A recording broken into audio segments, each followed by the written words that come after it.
Ozarks every single morning. From breaking down the biggest games to celebrating the best of the Ozarks, debating the poll question of the day, and reacting to your messages live. This is Sports Radio Done Differently. The Opening Drive with Tom and Rob. Weekdays 7 to 9 a.m. on ESPN The Jock. Good Monday morning. It's Monday. And if you have us linked to your alarm clock in the morning and you hear that in the morning, you hate me. But I'm telling you right now, it's Monday and it is going to be a hot one today. Oh my goodness, Tom, we go outside this morning. It is hot. You know you're in summer when you go outside and it's already hot. And you're like going, it's not, what was it, 5:30 in the morning I go outside? I'm like, oh my goodness, we're going to have a burner today. Tomorrow's going to be worse. That's why I hear. Today's not bad. 93 today, I think. 97 tomorrow. Heat index 100, but tomorrow's going to be 98, 99 or something like that. And then down to the 80s after that. I know. Just whatever. We're all going to catch colds in the middle of summer. Goodness gracious. Tom Ladd, Rob Rodgers, live at the ESPN The Jock worldwide headquarters. You're listening to The Opening Drive with Tom and Rob, and we are excited. This is a big week for us, Thomas. Big week. We're going to surpass. We could today, if you get on Facebook today, if you look at any of our content today on Facebook, we could surpass 1 million Facebook viewers. Wait a minute. 1 million Facebook viewers today. We're close. We're within shouting distance. We're like at what, 13,000 or something, or no, 23,000 left here. We could do a 23,000 day. What controversial thing can I say today to get us 23,000 viewers on Facebook? That's what we really have to analyze. What can I say today that'll rile people up to get on Facebook so we can go over 1 million? Because I'm all about just getting to 1 million. Maybe Lionel Messi is he's trash. There you go. See, that would do it. Oh, Messi's trash. Are you kidding me? Did I not say this, Tom? Did I not say this on Friday? That Spain would lock them down. Did they even record a shot in that match? I can't even remember if they even recorded a single shot in that match. All I'm saying, it didn't seem like they should record a shot in that match.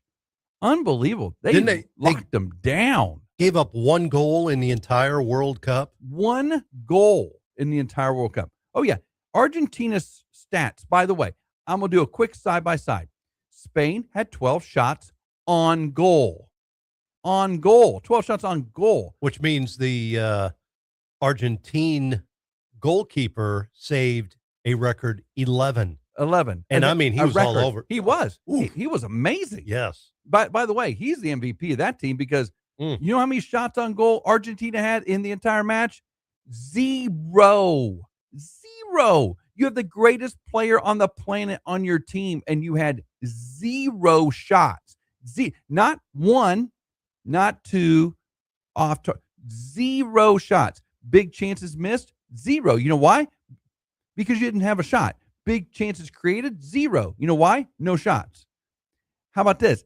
Did I tell you this? They're going to play ticky-tack. Did I tell you they're going to pass it, play keep away? Did I tell you Spain was going to do that? 89% accurate passes, 763 passes a game compared to Argentina, 357 passes in the game. They literally just played keep away the entire match, found an opening, scored a goal, win. In the 106th minute, they had to play extras, but they got it done. But did you ever feel like Argentina was going to score? I didn't. I was like, you guys ain't going to score. We're going to, at worst, I was going to go into penalties. At worst. The only shots on goal they would have gotten is in penalties. That's where I was going with. But I'm telling you, Spain is rock solid in the back, man. They're rock solid in the entire field. Let's play keep away the entire time. So Lionel Messi, maybe his last World Cup. You never know. 4 years, he'll be what, 43? Well, Ronaldo played this year. He's 41. I mean, who knows? Can bring his grandkids to the match. How neat is that? Man, that'd be awesome to get watch. What an event. Of course, the third place contest. Oh my gosh. They didn't play with keepers in that one. What was that? Did you hear this story? Harry Kane goes, they caught a lip reader caught him after the game, goes, might have been great if we played like that yesterday or played with that like that in the semifinal. It's like, good night. And France, dude, those are 2 world-class top 4 teams in the world. Like that, there's out there playing a rec game at the park on a Saturday afternoon or something. It was like that indoor soccer league, Goodness gracious, that was crazy. I feel bad for the keepers in that one. They're like, oh, my third place game, they're going to start launching balls on us now. But, yeah, that was a great game to watch. But, yeah, so Argentina doesn't get it done. Spain locks them down. Then Trump presenting the trophy last night. So funny. Trying to stay in the photo op and everything. So funny, man. Yeah, here's your trophy. Here's your medals. So, anyway. Ferran Torres with the winning goal in the 106th minute. Great pass, though. Oh my goodness. Did you see that? Yeah. I mean, behind the head, behind the back header almost. Oh, goodness gracious. It was an amazing goal. Yeah. Of course, Archie was down a man. Wouldn't have mattered. I mean, Fernandez gets the red card. Wouldn't have mattered. Archie had literally no attack. Nothing. Not that they didn't try. They just couldn't get into the box. I saw a stat. They didn't even get into the 18-yard box until like the 77th minute, and then it got poked away. That's the first time we got into the box. 77 minutes into the game is the first time Argentina even got into the opposing goalie box. That's crazy to me. That's a wall. Man. Anyway, well, that's over. World Cup over. Boom. Done. Yep. Second time in history, Spain has won it. Oh. Second time. And the next World Cup in 2030 going to be in South America, Europe, Africa, I guess, will share the event. Is that right? I don't know what they're doing. I thought it was in Spain, Portugal, and Morocco, the next one. I don't know. We'll have to look that up. Like it's not here, so it doesn't matter. Yeah, it's not here. We know that. It'll be on a weird times, middle of the night, that kind of stuff. Did you hear, too, the state of Missouri, the governor made this announcement, invested $108 million in World Cup security. Wow. Just in security? Security. 108 mil? Yeah. Wow. Now, they had to have made some of that back, right? With the they had to have made some of that back. All I know is now we're going to hear this. This is what's going to come out, right? Because all the numbers are coming out like right now. And all those numbers are coming out.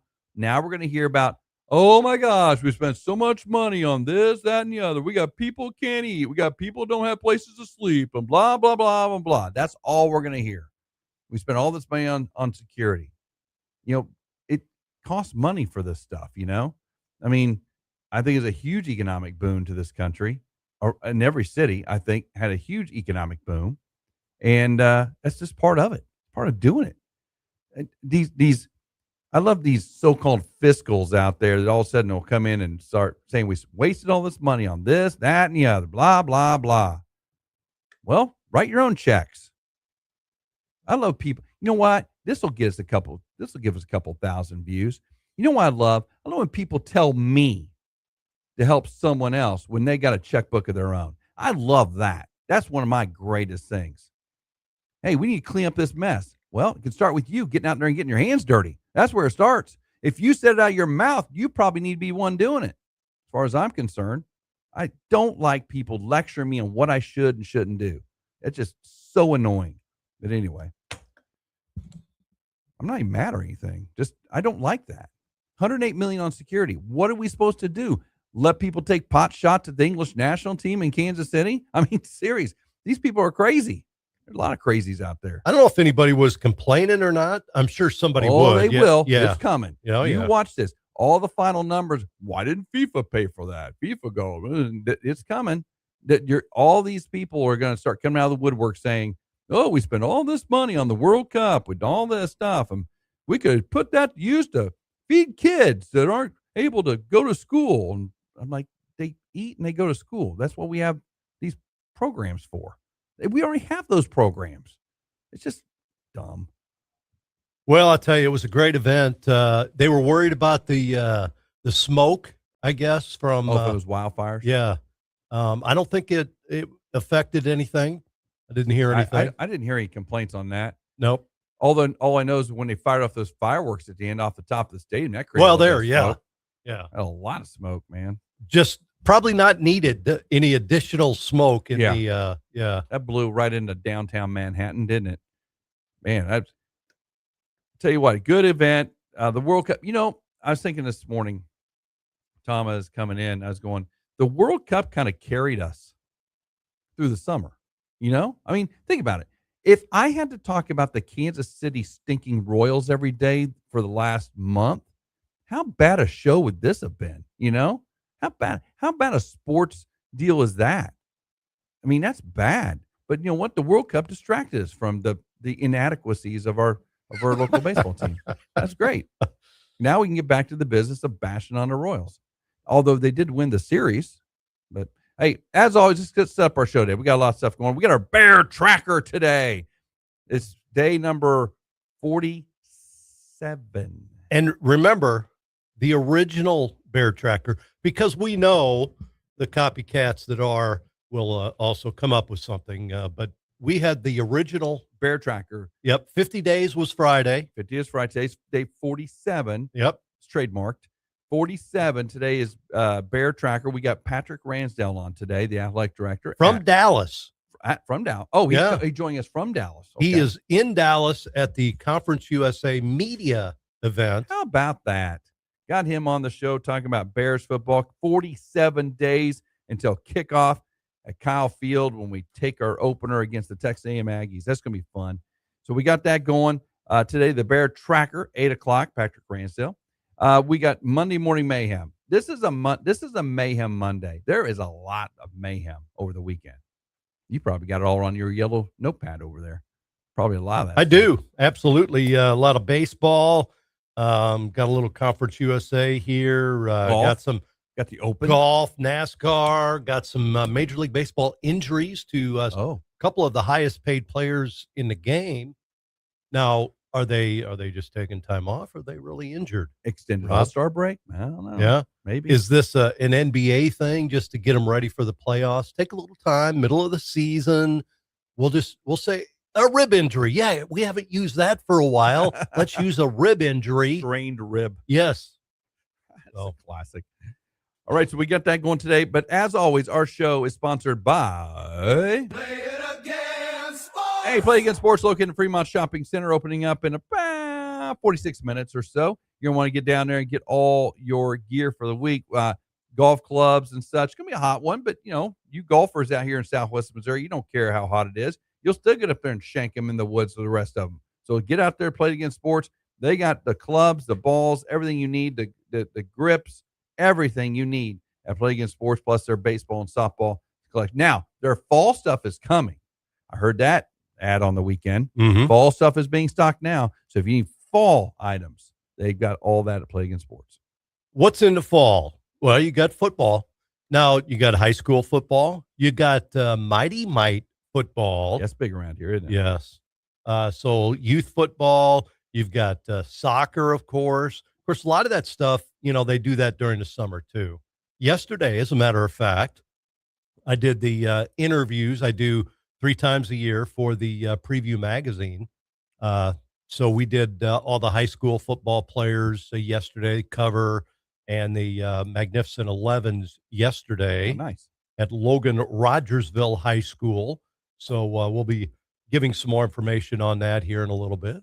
Did I tell you last week, I drove through Logan for the first time? Did I tell you that on the Really? air? Didn't even know where it was. Stop sign.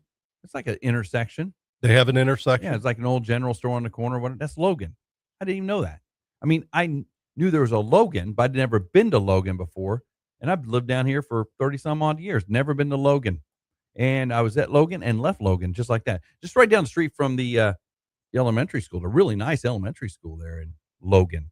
Well, what was that school that was right on 60? Was that the old high school or was that the elementary school? The one over in Rodgersville or one? Yeah, Rodgersville, Rodgersville. Well, it used to be the high school back in the day. Okay. So I think it's it's not the middle school. It's an elementary school because the middle and the high school are both out there off 125. Yes, they're right next to each other. That's right. But I drove by Logan Elementary, so that must be Rodgersville Elementary is probably what that one is in Rodgersville. That's interesting. Yep. Yeah, I was driving right. I was actually trying to go to the field over at Logan Rogersville High School and drove right through Logan, through the backwoods. See, my old high school, it was 3 towns. Mm-hmm. We didn't use the towns. We just made it a we called it triad. So there was 3. So we didn't mention any of the towns Sure. for fear that somebody would be left out. Yeah, How does Logan get in front of Rodgersville? That's what I want to know. How does Tom get in front of Rob on the Don't show? know. Well, You know? Yeah, I don't know. I really don't know. How does that work? Who's in Why is charge? it not called, Rogersville Logan? Yes. It just doesn't sound as good, though. It could have. You got Rep Mo for Republic. They call it Rep Mo. Sure. Why not call it officially, Rogersville Logan? or That sounds good. Log Rog? Or what Well, do they do? Log Road? They call it Lodge Raj, don't Yes. they? Yes. Log Raj. That's what they call it. That's kind of cool. I like that. But Any other schools out there like that have the dual name? yes. Probably are. Well, yeah, Birch Tree over there, over there. Mountain View, Birch Tree. That's a long name. I mean, those are long names. Yes. I don't know. They you know what they call themselves over there? The Tree. I think they call themselves a tree, don't they? Something like that. I don't hear the Birch Tree as much. It's Mountain View Liberty anymore. I mean, that's they dropped the Birch Tree, huh? I think so. Maybe it's Well, those Birch Tree people are probably upset about that. I would think. yeah, I would think so. I think Yeah. they'd probably be, going to, school board meeting saying, "Hey, bring back the Birch." Yes. You That's right. That's probably what they do. They probably have signs say, "Bring back the Birch, bring back the Birch." And the school board's like, "Are you people crazy?" I don't know. I haven't heard that either. So again, we've got just a couple thousand views away from That should 1 post million. That should post over the top. Well, I just said should post over Birch Tree. Those Birch Tree folks getting on there right now. They're viewing Facebook right now. Or there could be some Logan folks over there. residents, a little upset about their whole. Sure. I mean, I would think they would be upset. Now, we're not quite there yet. So that wasn't good enough. We'll have to keep working out. But maybe by the end of the show, maybe by tomorrow morning, we wake up, we'll be over 1 million. That'd be pretty cool, wouldn't it? Why wasn't Rogersville High School then? Why was it put in basically Catholic school district? Because they're like 10 miles away from.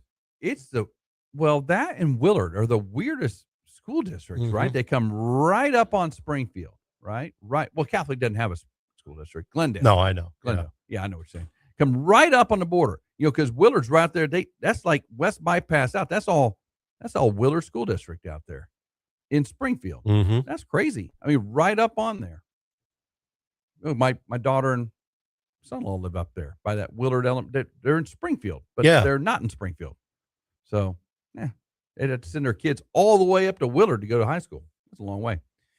All right. Well, we got distracted by hyphenated names and school districts and those type of things. But when we come back, listen to this. I don't know if you saw this. It was the Battle of Missouri State baseball players yesterday. I did not. In Atlanta, Drake Baldwin against the Texas Rangers and Jake Berger. Nice. They combined for 7 hits. Those two in the did? game. Yeah. So we'll tell you about that when we come back. That? Oh, this is pretty good. Oh man. Matter of fact, I'll tell you about it now because our poll question's coming up. Yeah, let's do it. So Atlanta wins the game 8-5. Okay. Drake Baldwin sounds like a TV star. Drake Baldwin went 5 for 5, 2 home runs, couple RBIs. In the series against Texas, Baldwin, 10 for 14. Oh, wow. 3 home runs, 8 RBIs against Texas. Now, wasn't chopped liver for Jake Berger yesterday. The former Bear goes 2 for 5 with an RBI in the game. Wow. So 7 hits between Drake and Jake. That's awesome. I missed it. I knew they were playing each other this weekend. I just didn't dial in. I was doing other stuff, but that's awesome. Drake's a little slow out of the gate after his injury. He came off. He kind of floundered a little bit, but he's heating up now. That's for sure. 10 out of 14 will boost your average a little bit, won't it? It will. He moved his batting average from the 230s to 270 with his performance. Wow, just like that. And back in the frame for MVP. I don't know. We'll see. It's a long season over there. We'll see how he does if he can leave those Braves to the playoffs and even beyond. Hey, we'll have so you got a trivia question with that coming up? Yes, we do. All right. Poll question coming up in the next segment. You're listening to The Opening Drive with Tom and Rob on ESPN The Jock, brought to you by Play Against Sports. This is Rob Rodgers from The Opening Drive on ESPN The Jock. Each and every day as we lead up to the Bears football season, we have the Bear Tracker, where we'll highlight the coaches, the players, and all the statistics leading up to the 2026 Missouri State Bears football season. When it comes to your next build or remodel, you need a team that shows up ready to win. In Springfield, that team is Edge Supply. From Blanco kitchen sinks to Delta faucets to freestanding bathtubs that steal the show, Edge Supply has the team, the experience, and the inventory to deliver. Contractor or do-it-yourselfer, no matter if it's a fixer-upper or a full custom build, Edge Supply is your home court advantage because Edge Supply plays to win. EdgeSupply.com. Hi, I'm Bill Dutton with Abacus. And I'm Abe. Bill, when people hear accounting firm, what do they usually think? Taxes, bookkeeping, basic compliance. That's not the full picture with Abacus. Not even close. At Abacus, accounting is just the foundation. We also provide CFO services, strategic business planning, controllership support, and even HR services. HR surprises people. Why would we offer that? Because your people and your numbers are connected.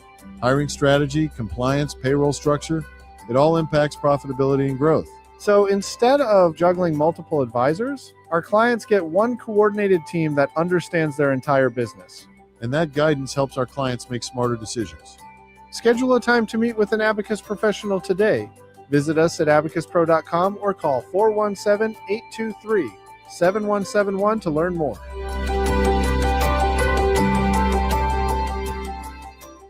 Missouri's laws are clear. Unregulated gaming devices are illegal. Companies have been telling businesses that gray market machines are legal. That's wrong. Don't be scammed.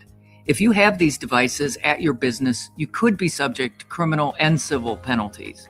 Unplug and remove these devices today. If you've been approached to host illegal gaming machines, call now 800-523-1434 or visit ago.mo.gov. Sponsored by the Attorney General's Office. All right, there's your new AC unit. You should be all set. What do you mean, should be? Yep, you should be all set. Thanks and good luck. And that's when you realize it wasn't such a good idea to go with one of the guys who had the AC unit for cheaper. Rodgersville Heating and Cooling won't just chuck it in a truck, plug it in, and leave. They take the time to install and quality check everything they do, so you can come home to comfort with Rodgersville Heating and Cooling. RodgersvilleHVAC.net. Did you know you can listen to all your favorite ESPN The Jock programs live at 969thejock.com? The Opening Drive with Tom and Rob, A Coach's Perspective with Jenny Hopkins, The High School Show, ESPNthejock.com. We'd like to invite you to join us on The Opening Drive. Give us a call or text at 417-866-0969 or reach out to us at the 96.9 Jock Chat app. The question is out, and the internet has opinions. We've put today's hottest sports topic up on X, and now it's time to see where you stand. The Sports Poll Question of the Day on The Opening Drive with Tom and Rob on ESPN The Jock. What a stupid question that is. What a stupid question. You ask a lot of stupid questions. The Sports Poll Question of the Day on The Opening Drive with Tom and Rob on ESPN The Jock. I'm back on The Opening Drive with Tom and Rob on ESPN The Jock. Glad you're along on the ride with us this morning on a very muggy hot Monday, July 20th. So it'll be a hot one today. Heat advisory until 1 o'clock this afternoon, but I think they're going to probably put another one in because it's going to be even hotter tomorrow. So, but summer is finally here in July. Thank goodness. I like summer. I like it. I don't like the cold. I don't like the winter. I like the summer. Summer's good. Well, I'll tell you this, this weekend, of course, Lunkers Saturday did that. Yeah. Lunkers did the interviews yesterday. And beside that, also mowed the lawn, which we have to do about twice a week now with the rain. It's like we live in a greenhouse or something.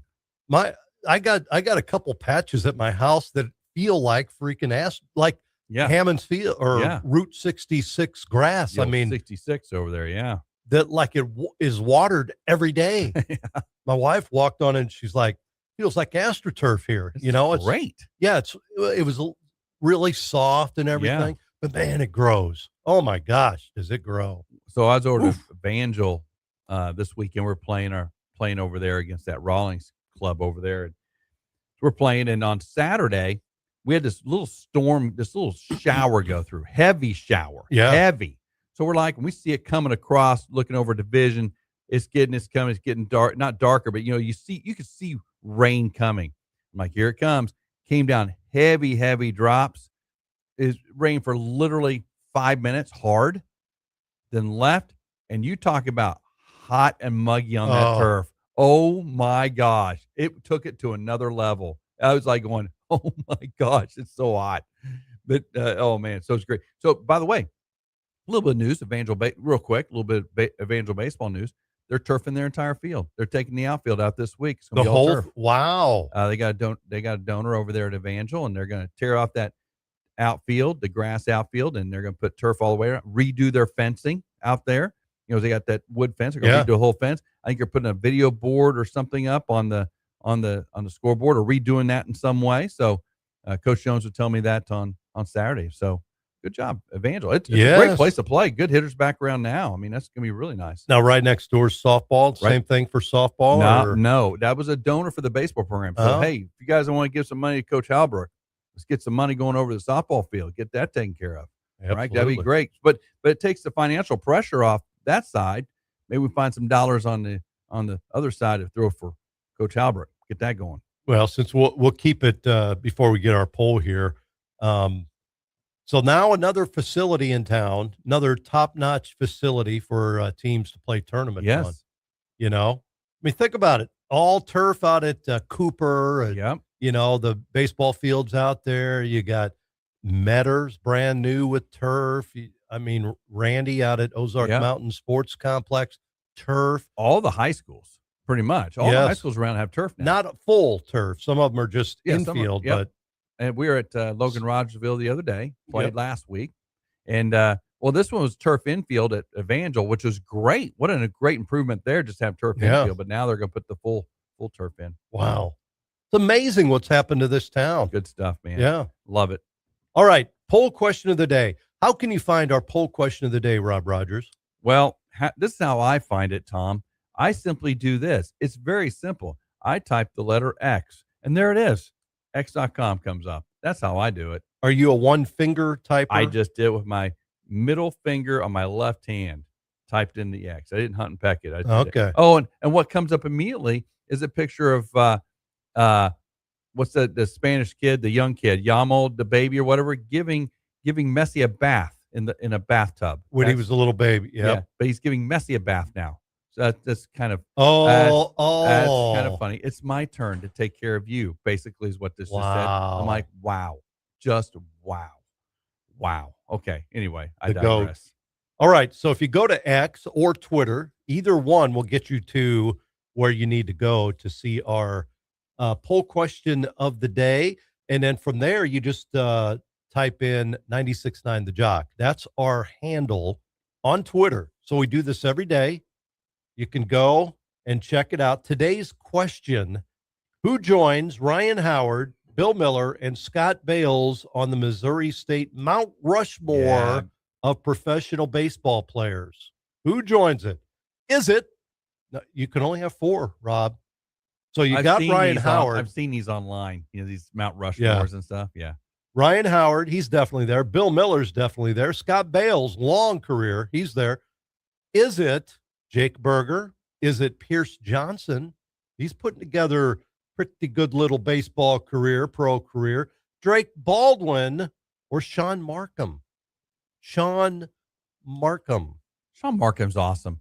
I know Sean. I think he's on. I loved it when, hey, we're going to go to the closer. Hey, shortstop, come here and throw and shut these guys down. Oh my gosh, it's awesome. And then we're going to put you in Major League Baseball, and you're going to be a starting pitcher. Yeah. Shortstop / relief pitcher, and you become a starting pitcher. Great career too. Jake Berger, Pierce Johnson. Reliever. You're like, it's not going to be. Look at his numbers, baby. Yeah. Look at his numbers. He has had a solid career.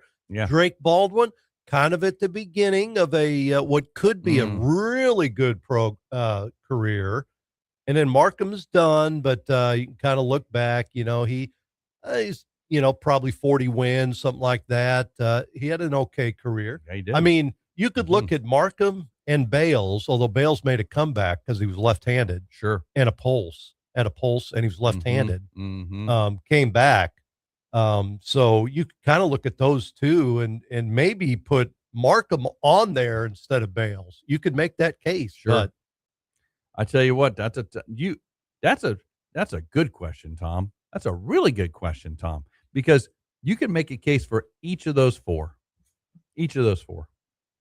I think I just did. You did, didn't I? So I'm going to sit here and go. I'm not going to give you my answer right but you're now. going to vote. I did vote. Okay, but my vote is a provisional vote because I vote Drake Baldwin, and the reason I think Drake Baldwin will eventually be possibly, very possibly the best Bear ever to play. I think he's young, and he's got a lot of runway left. Ryan Howard's amazing. Don't get me wrong. Oh my gosh, 58 home runs a year. Philadelphia Philly, but my goodness, Drake Baldwin, he is just now hitting stride. Here's another one we should have put on this list. Brad Ziegler. Oh my goodness gracious, you got Ziggs too. Yeah, that's tough.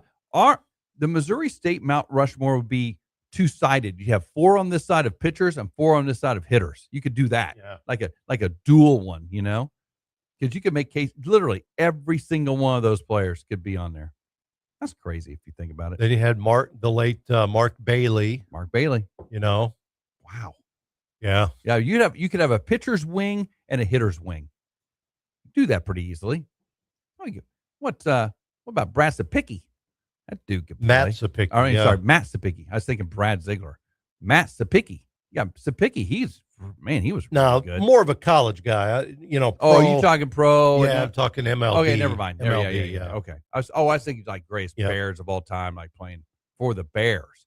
You're No. talking about into pro. In the pro. Oh, okay. Yeah. Never mind. Yeah, Sapicki was good, but yeah, I'd say those are good. Those are all good ones. Yep. The Ziegler one probably should be in there, but again, we're just kind of throwing out names. And yeah, Ziggs was good, man. This is after Drake Baldwin went 5 for 5 with 2 home runs yesterday against, how about that? 2 Bears playing against one another. They combined for 7 hits. That's awesome. And Baldwin goes 5 for 5, 2 homers, 2 RBIs, raises his average to 276. Berger goes 2 for 5 with an RBI, and his average is up to 239. He fluctuates a lot, man. He's all over there, but about 250s his Berger. Yeah, he's all over the place. Yeah, he's streaky. Very streaky. When he is on fire, you better not pitch to him because you see those streaks he goes on, those home run streaks he goes on. My goodness gracious! Then he kind of quiet for a little bit. Then he goes on another one. Very streaky. Absolutely. Hey, Cards and Royals both lost yesterday. Kansas City to San Diego 19-2. They were out hit 19-8, but Cags with his 16th home run. Kind of quiet 16 right now for Cags. Yeah, it was. That's a good number. I mean, he's a 25 home run guy this year. So the Royals had the fleeting 1-run lead with Cags, and then the wheels fell off the rest of the day. Now, granted, late in the game, Tolbert comes in and throws his 46-mile-an-hour eephus pitch, and they're just freaking teeing off on him. Gave up, 5 home runs? 5 home runs total. He gave up 2. That first way through that one guy, Ty France, who's in a funk.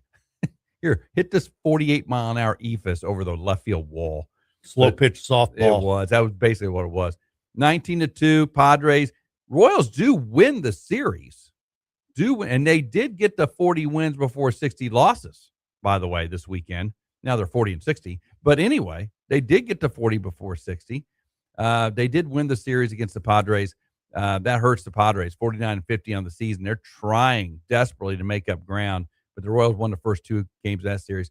Honestly, Noah Cameron, I have no words. I mean, all that talk preseason, should we trade Noah Cameron? I'm like, no. I mean, everybody's like that. No, he's the next guy. No, he's not.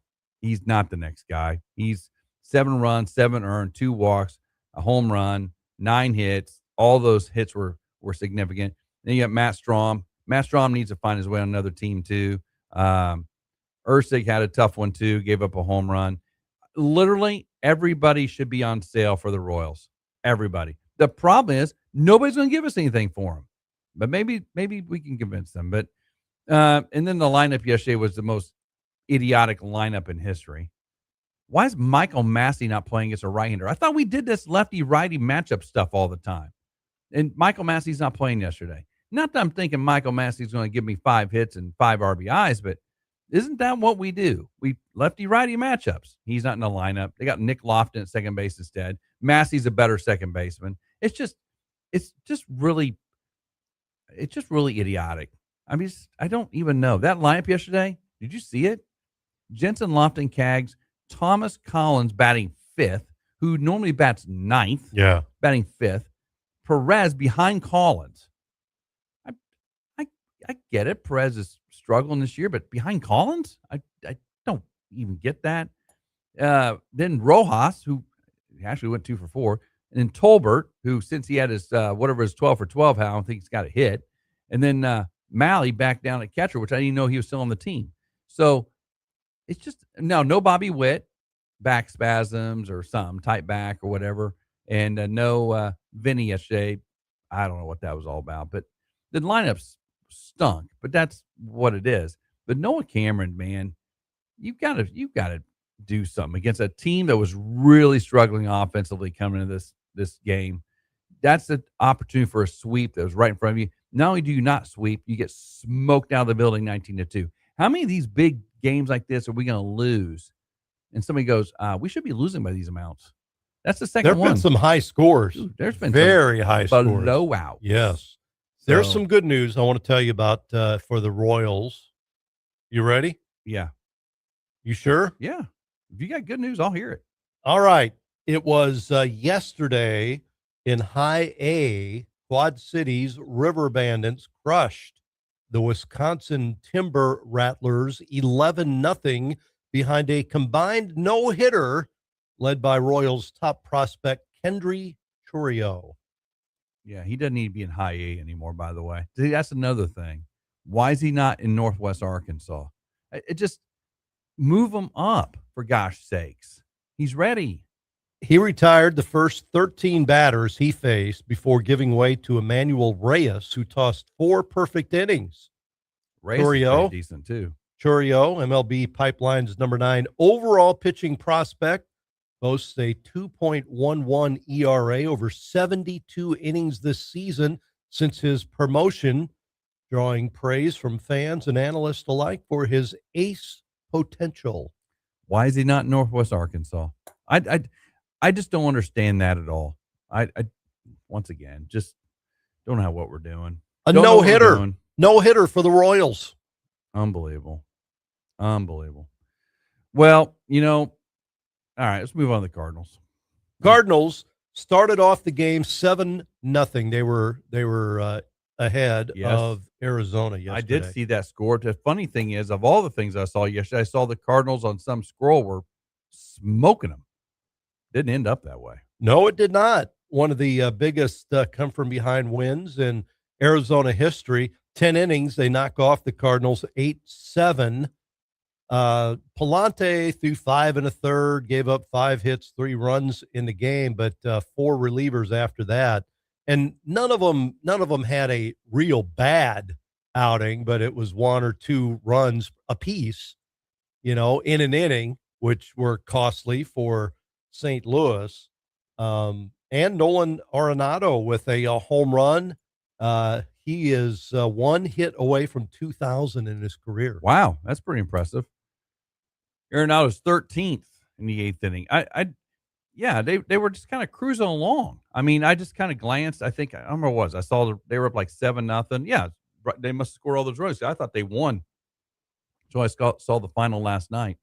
Man, that stinks, man, because they should have got that one. Yep, it was tough. Blaze Jordan goes 3 for 5, 3 RBIs. His batting average now at 259. Burley with another nice game. He was 3 for 5 with a couple RBIs. And Herrera goes 3 for 6 in the game. That's the one you got to get. That would have won the series, right? Because didn't they win the first one? Yeah. Yeah, so they would have won the series. They end up losing the series.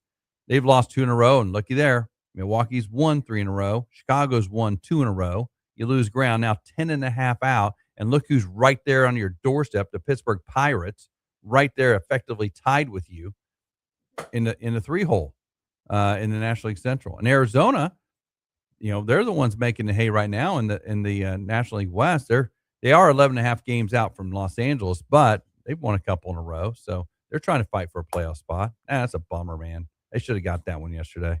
We got some golf and NASCAR to talk about next segment. Let's do that. Golf and NASCAR on a Monday morning mayhem right here on the opening drive with Tom and Rob on ESPN The Jock, brought to you by Vegas Sports. Mornings in the Ozarks just got louder.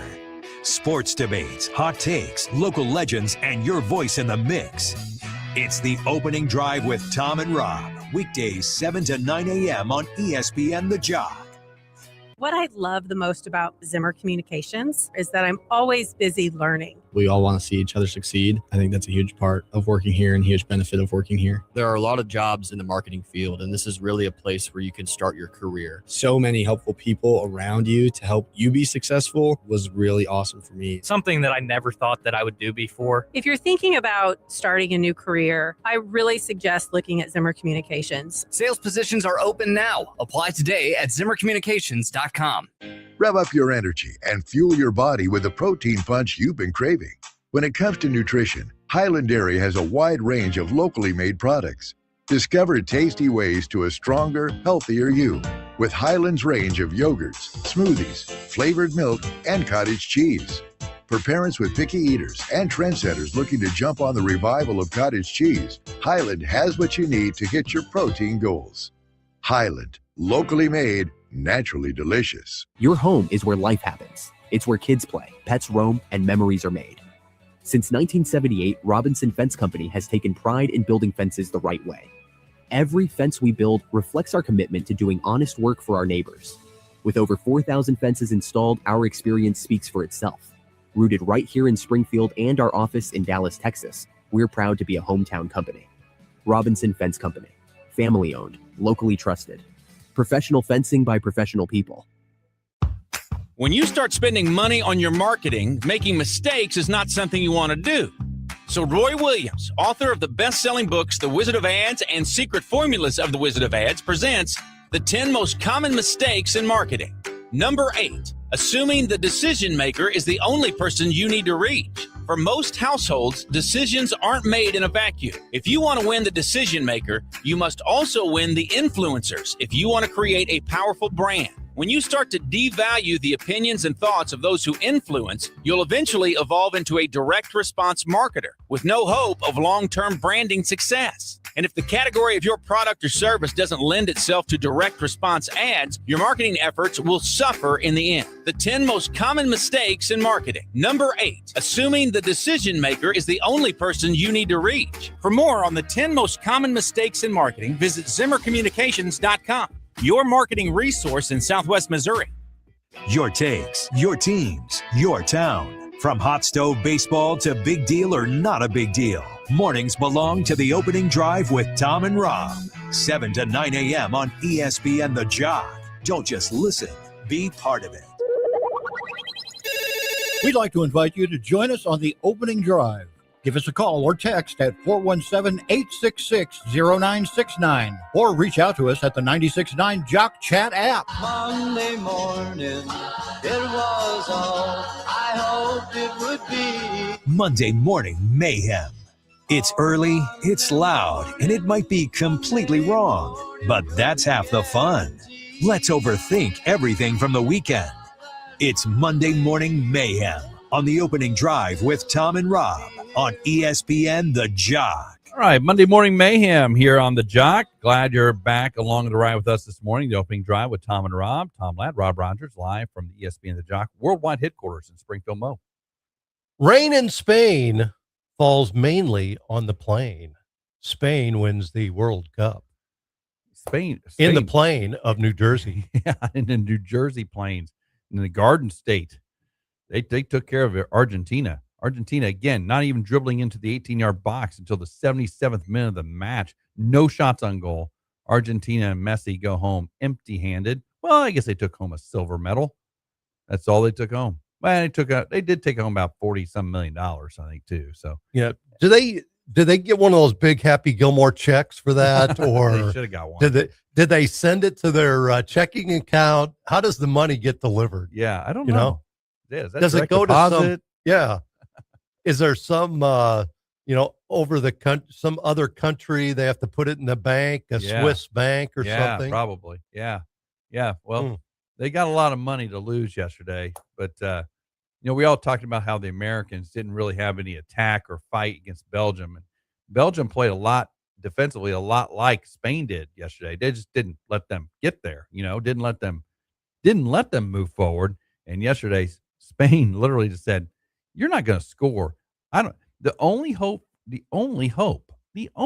for Argentina was to go to penalty kicks. That was it. They were trying to get to penalties because that's the only way they could actually shoot at a keeper, at a goal. There was no way they were even getting there. I was watching. I'm like, oh my gosh, they're not even going to come close. Not even going to come close. Crazy stuff, man.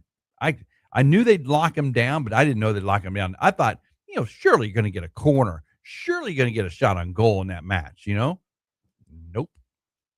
The only country that scored against Spain was Belgium. 2-1. That was it. Yeah. But you remember it was Cabo Verde, the first match for Spain in pool play. Yeah. 0-0. 0-0. And lock them down. Yeah. But here's the thing. That's Spain's offense now going. So it's not their offense so much, their defense. And if you're not a soccer fan, you probably don't appreciate it. It's like, 1-0.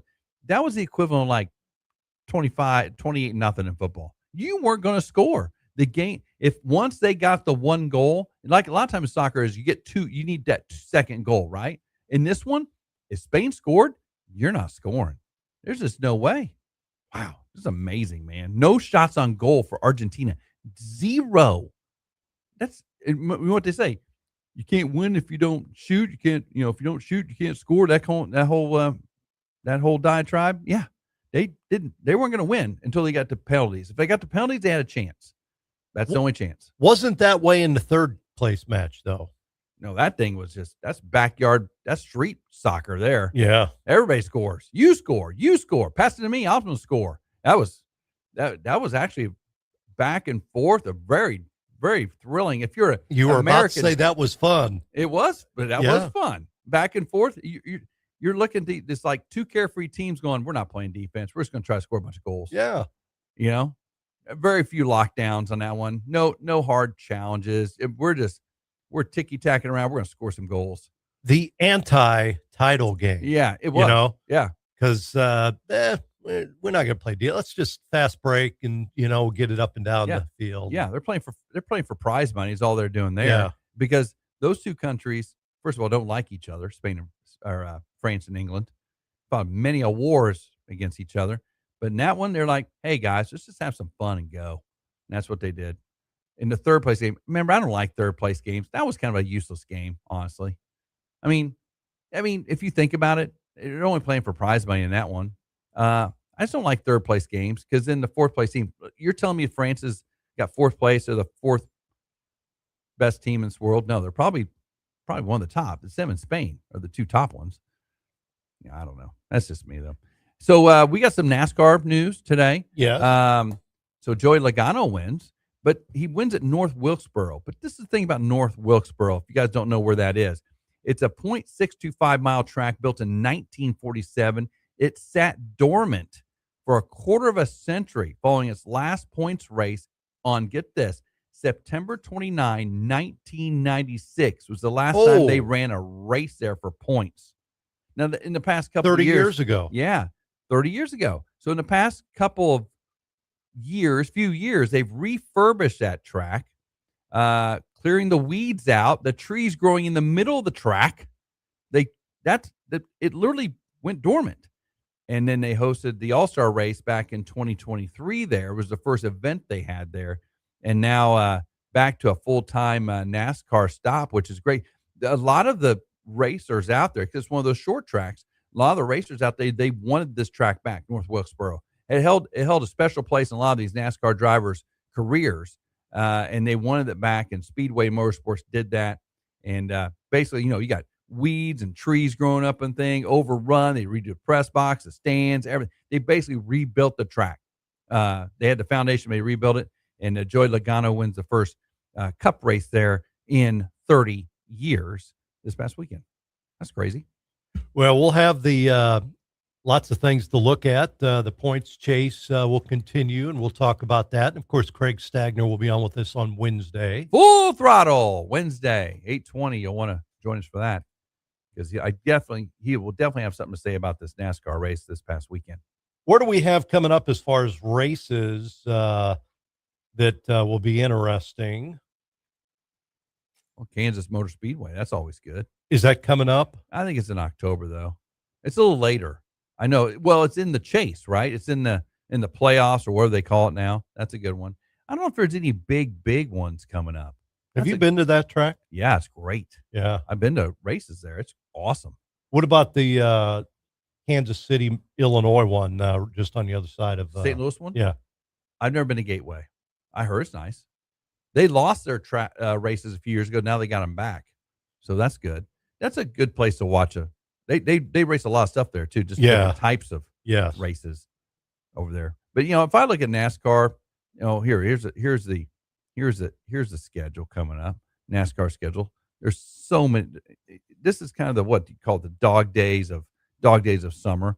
Let's see. They go to, where are we at? The Cup playoffs begin September 6th. So that's Labor Day weekend. That's when that begins. So they're at Wilkesboro. Now they're at Bricktown next week. Oh, yeah. Bricktown's next week. Indianapolis Motor Speedway's next week. So that'd be a good one. Then they go to Iowa, then Richmond, New Hampshire, some of the smaller tracks. Then they're at Daytona for the Cup Series at Daytona. Then they go to Darlington. That's the Cup playoffs. And then, there it is. The St. Louis one, that's on September 13th. That's the Worldwide Technology Raceway up there. And then they're in Kansas 2 weeks later at Kansas Speedway on September 27th. They go to Bristol in between there. So they go Bristol. That's a short track. But, yeah, it's and Talladega is late in the year, too. So, yeah, this is going to be a good one. It's a good schedule coming up. Craig, with the note, can you see the note he has? They found apparently during renovations, an old still was discovered hidden under the front stands. That doesn't surprise me. Nobody's there. Let's go make some moonshine right there. That's funny. That's good. Oh, so anyway, yeah, NASCAR mayhem. Logano gets back in the winner's circle. He has not been in the winner's circle for a while. I think over a year. I think he hasn't been there. He used to be a regular there when he was racing for Gibbs, but back in the racing winner's circle there this past weekend. Golf this weekend as well. They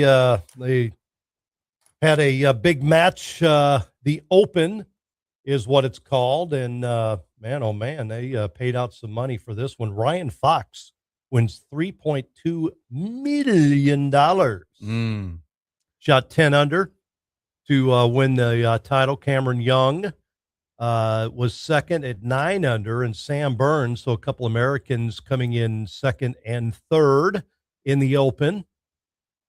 Scheffler was fourth.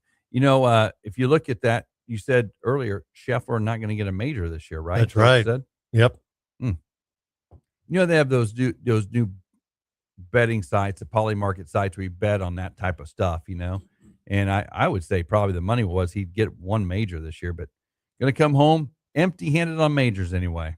Yep. They do have coming up the big tournament in St. Louis at Belle Reve, the BMW Championship. So that'll be coming up in August. So St. Louis will be hosting a big you wonder who's going to play. You know, you never know which one of the pros will be there, but Bell Reeve. That'll be a pretty big one. Probably most of the big ones probably will come in to St. Louis. That's good. I mean, that's what I kind of miss about the price cutter one out here. You know, we didn't get the big names obviously, but we got the up and comers. Well, yeah, that was the thing. The guys that we saw 2 years later, would be on tour and winning those tournaments. So that was really cool. That was cool. Yep. Well, the Bear Tracker is coming up, Rob Rodgers. Let's the Bear go. Tracker. 47 days until kickoff. 47 days, and we're going to keep our Bear Tracker going each and every day until that day. Patrick Ransdell, the athletics director at Missouri State University, will join us at the top of the hour right here on the opening drive with Tom and Rob on ESPN The Jock. Back in a moment.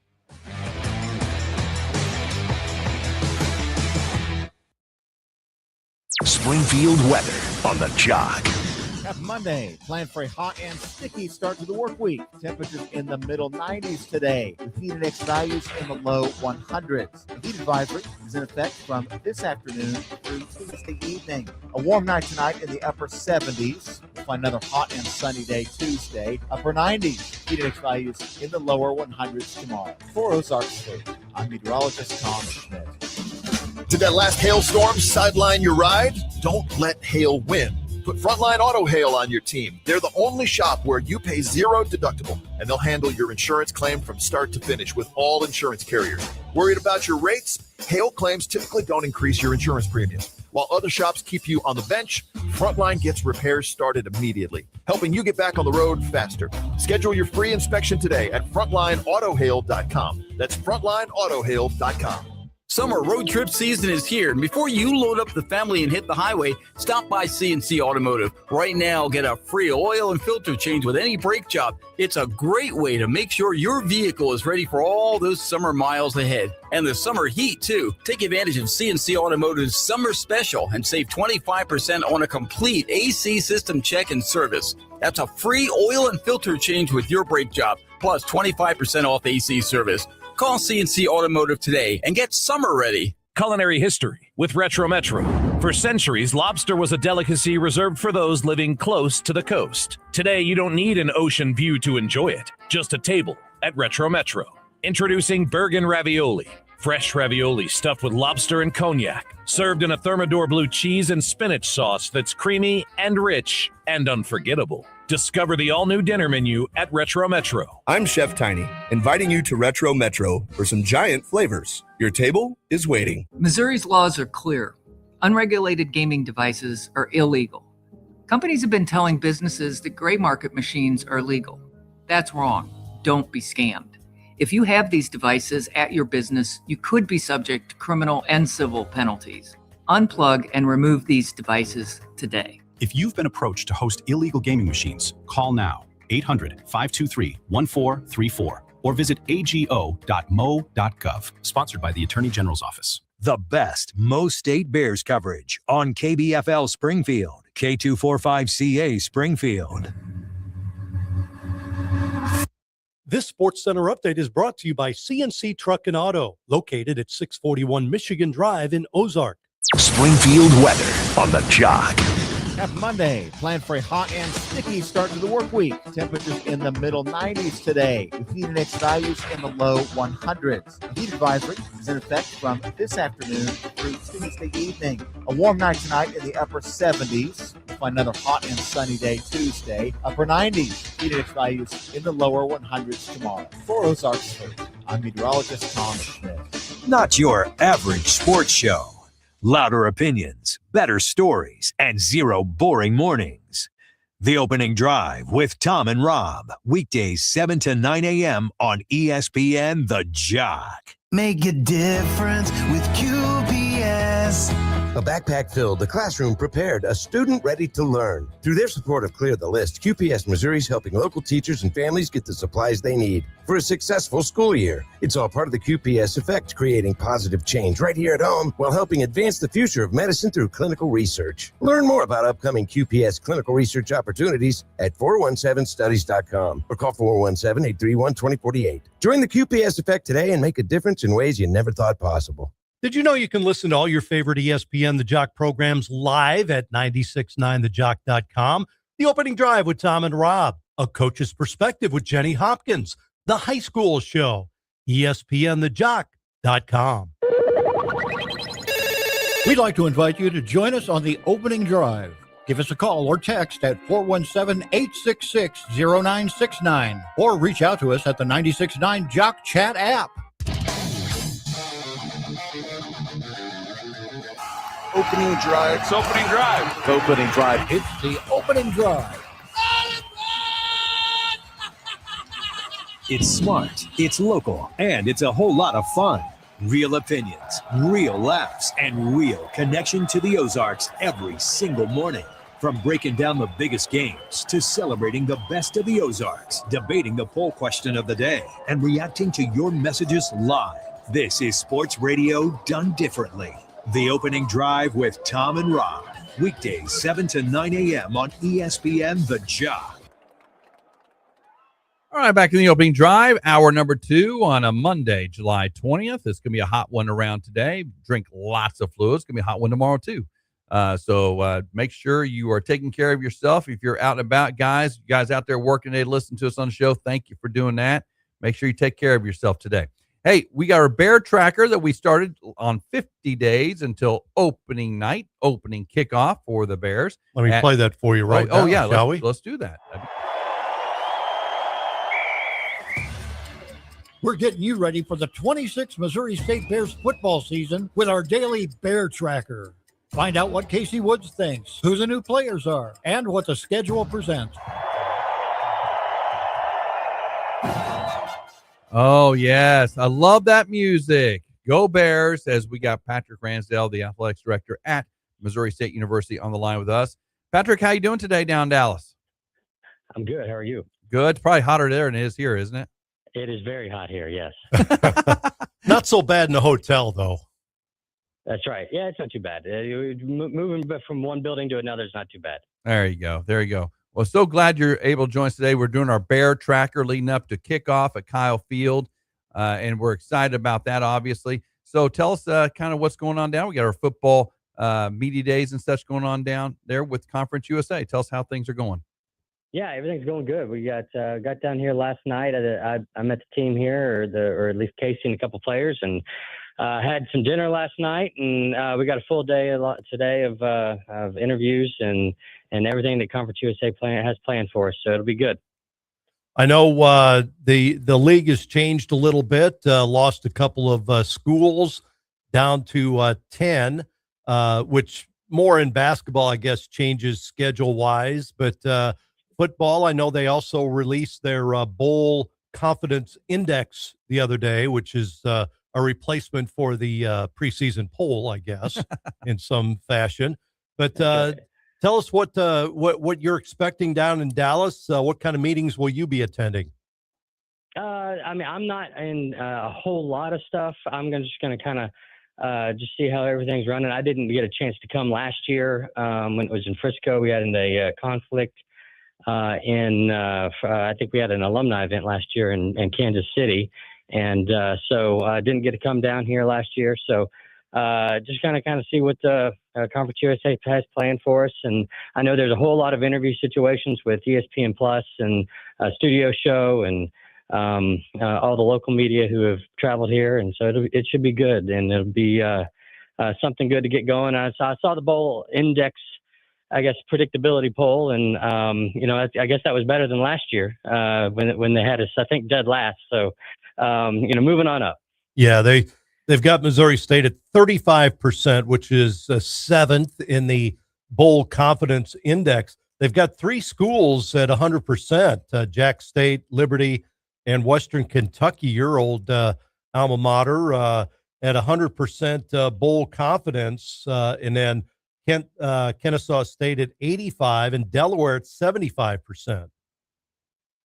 Yeah, I mean, I think it's a very difficult thing to do now, preseason polls. I mean, with the way that the teams are turning over each and every year, I'm not sure anybody knows what anybody else really has and how it'll come together. So, we'll we'll see how this one goes. And but I think it's something that'll be good for us moving forward. Well, tell us what is going on with Bears football as far as what the fans can expect. Any big changes? I know season tickets are out there on sale. People can get those. What do you got planned for us this year? It's going to be another great year. I mean, I think we're going to continue to try and step up our game, which I think we did last year. I thought we really improved our game day experience from really the time, hopefully, you drove onto campus until the time that you left campus. And hopefully we'll be able to continue to do more of that as we get into this year. I think we'll be able to kind of build on everything that we did last year out in Bearfest Village. We got Boomer's Block Party here at the end of August. That's kind of our preseason fan fest event out in Bearfest Village there at the end of August, and then we'll get going a little bit. Well, I think we got some pretty cool things planned. Kelsey and her team, or our external team, have really put pen to paper and see, how can we continue to elevate things. And I know Casey Woods has got some special things planned, and he's been very involved in making sure that we put the best product out there, not only on the field, but also for our fans. So, Patrick, first full year in Conference USA. I don't think we've talked about this. What are your thoughts about our first full year in this new league? Yeah, I mean, I think it was a great year. I really do. I mean, I think I'm not sure anybody knew exactly what to think moving forward. And I think that we were able to really compete and almost across the board, if you really want to look at it. I mean, I thought, obviously football going to a bowl game in year one was huge. We got in there and was a big, I think it was a Alabama fan there at the Alabama Auburn game at the end of the year in November. So I don't know if I've ever said Roll Tide in my life, but I did that weekend. But I think with the Lady Bears winning the conference championship down in Huntsville, the men, I thought were extremely competitive. We had a rough February. It would have seemed like we lost pretty much every game by about a bucket. So I thought they very well competed, and I've been watching us in practice a little bit here over the summer, and longer, faster, stronger, more athletic, I think, is the name of the game. And I think we look a lot like teams that were at the top of the conference last year, i.e., Kennesaw, La Tech, Middle. Some of those teams, I think we look a lot more like them than we did with our team last year. So I'm optimistic there. Women's soccer wins the championship match. Baseball, obviously going to the NCAA tournament and having a heck of a year. Joey Hawkins and his staff have done a great job over there. So very pleased with where we were. I think when you ask a lot of our coaches what they thought, I think the resounding sentiment was that Conference USA is more athletic, a little bit bigger, and I think that kind of played out. I remember going to a women's soccer game, and where it kind of stood out that I think we were playing maybe Sam Houston, and I think we were a better squad, but you could tell their athleticism was maybe a tick higher than ours. So I think you're going to see that in recruiting over not only for the freshman class and incoming transfers this year, but over the next couple of years. I think everybody's going to kind of reevaluate how they recruit and who they recruit.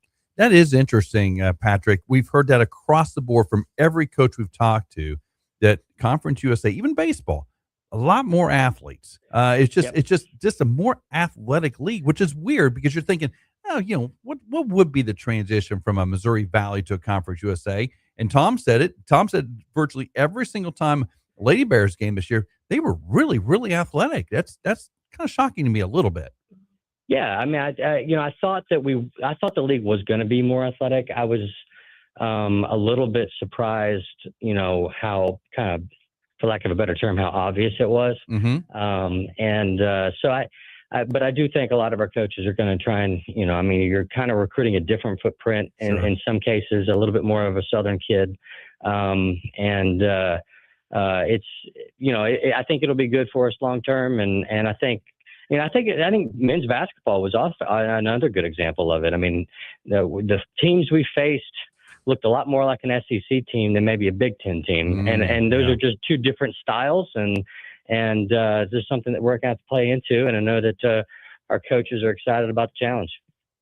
So home schedule this year for the football Bears. You'll kick it off with Lindenwood September 12th. This is after your road trip to Texas A&M. Then you've got Marshall coming in, which should be a lot of fun. That was a great game at their place this past year. A couple good non-conference opponents. Lindenwood, of course, from the state of Missouri. Should be a lot of familiarity and maybe some fans from the St. Louis area coming in to watch that one. And then Marshall will be a great opponent to come into Plaster and play against the Bears. No doubt. I mean, Marshall, if you really want to look at, I think, and I don't remember the number of years, but I think we were their first home opener loss.